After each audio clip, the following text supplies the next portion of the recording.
A corrente de opinião econômica mais importante no Brasil é aquela conformada pelo que eu chamo o batalhão do trimestre. Eles não são marxistas, não são keynesianos, não são liberais. Eles constituem o batalhão do trimestre. É aquele tipo de economista que, de manhã à tarde e à noite, em rádio, jornal e televisão, comemora que no último trimestre a economia cresceu 0,2%. Em relação a quê? Ao semestre anterior, cuja queda foi de 0,8%. Essa gente é tomada por um otimismo completo, mas não é um otimismo ingênuo. É um otimismo interessado. É um otimismo que não faz parte do que nós poderíamos chamar generosamente jornalismo econômico. Ao contrário, faz parte de uma campanha midiática que opera de manhã à tarde e à noite, em rádio, jornal e em televisão, destinada a manufaturar um consenso contra os interesses populares e de acordo com a agenda corrupta e neoliberal de um governo corrupto e neoliberal de Michel Temer. Esse é o ponto essencial. Então, a boa notícia é dada pelo fato de que no último trimestre crescemos 0,2%. Por que essa epopeia econômica foi possível? Em primeiro lugar, porque a inflação está baixa. E por que a inflação está baixa? A inflação está baixa porque a taxa de desemprego na Grande São Paulo, para dar o exemplo mais contundente, quer dizer, no coração burguês do país, ela é superior a 20%. É uma taxa gigantesca. Exatamente pela essa falta de demanda dos trabalhadores que lutam pela sobrevivência no abismo social, é que o preço dos aluguéis estancou ou baixou. E que o preço dos alimentos também estancou. Não há uma demanda capaz de forçar a elevação dos preços. Mas isso é como aquele paciente que deixou de ter febre porque acabou de falecer. Essa é uma metáfora usada por gente muito bem comportada em economia que cabe, porque joga com a desgraça de milhões de trabalhadores que estão há 2, 3 anos no desespero do desemprego e no desamparo social. Essa é a primeira razão pela qual o governo celebra uma inflação que eles consideram dentro da meta, baixíssima. Quem está pagando e bancando essa taxa de inflação baixa é o desemprego e a dor de milhões de pessoas.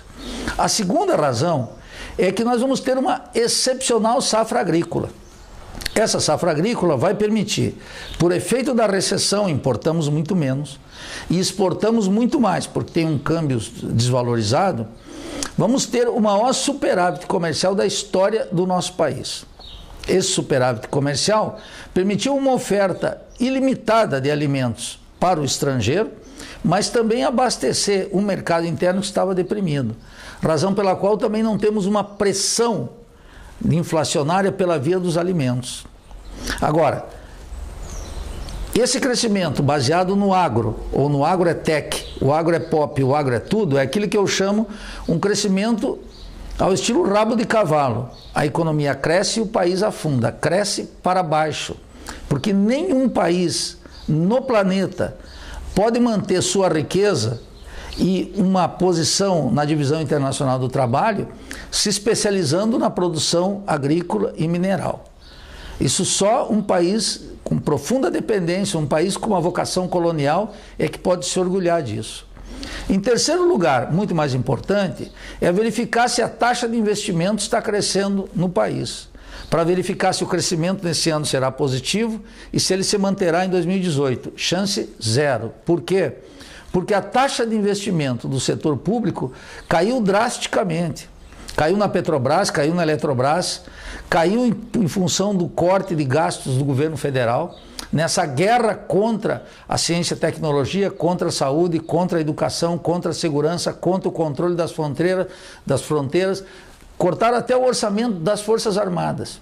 E é claro que isso tem um efeito perverso, não só em jogar a inflação para baixo, mas também em não permitir a alavancagem do investimento privado a partir de um investimento público forte.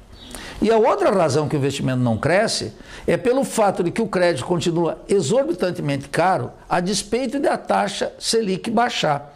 Mas a taxa de juro real na economia brasileira segue sendo extraordinariamente alta e alimenta um rentismo que é muito confortável para os capitalistas não investirem $1 na produção Entre outras razões, porque tem uma imensa capacidade ociosa. Então, o que tiver de crescimento vai ser movendo um investimento que já existe. Sem a força do investimento público, contido por deliberação expressa do governo corrupto e liberal de Temer, e com o rentismo favorecendo ganhos no setor comercial, agrícola e industrial, a possibilidade de uma retomada forte da taxa de investimento privado é igualmente nula em 2017 e muito remota para 2018. Esse cenário configura 2 anos terríveis, mas essa campanha midiática que nós assistimos todos os dias, repito, por rádio, jornal e televisão, de manhã, à tarde e à noite, que o político vulgar comemora, que o jornalista, pago regiamente pelos capitalistas, de maneira desinibida, divulga como se fosse boa nova, e que até os sindicalistas e gente boa duvida que de fato as reformas liberais podem estar dando certo, esse quadro só é destinado a manufaturar uma opinião pública para garantir precisamente que essa guerra de classes contra o povo, chamado agenda liberal, se mantenha com prestígio diante da população. Mas como a gente sabe, toda ideologia cai por terra, porque a realidade é sempre mais forte. E essas previsões otimistas dessa campanha midiática publicitária que está em curso no Brasil, ela terá que ser revogada em dezembro. O batalhão do trimestre, para nossa satisfação, ele tem sempre vida curta.